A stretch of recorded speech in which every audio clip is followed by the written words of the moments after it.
ఇది విశ్వసనీయతకు మోసానికి మధ్య జరుగుతా ఉన్న యుద్ధం.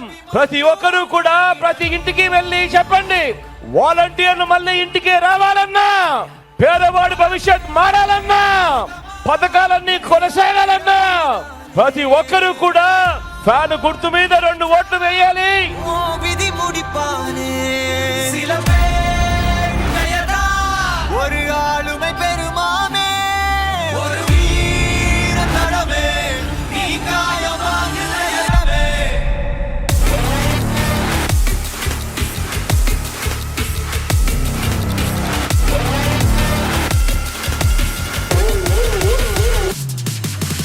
యాభై 8 నెలల కిందట మీ బిడ్డ మీ అందరి ముందు నిలబడి మీ బిడ్డ ఫలానిది చేస్తాను అని చెప్పి మేనిఫెస్టో ఎన్నికల ప్రణాళిక తీసుకొచ్చి మీ బిడ్డ మళ్ళీ ఈ రోజు 58 నెలల తర్వాత ఆ మేనిఫెస్టోలో చెప్పినవి 99% వాగ్దానాలు అమలు చేసి మళ్ళీ మీ బిడ్డ మీ ముందర నిలబడి ఈ రోజు మీ అందరి ఆశీస్సులు కోరుతా ఉన్నా, మార్పు ఒక్కసారి గమనించమని కోరుతా ఉన్నా.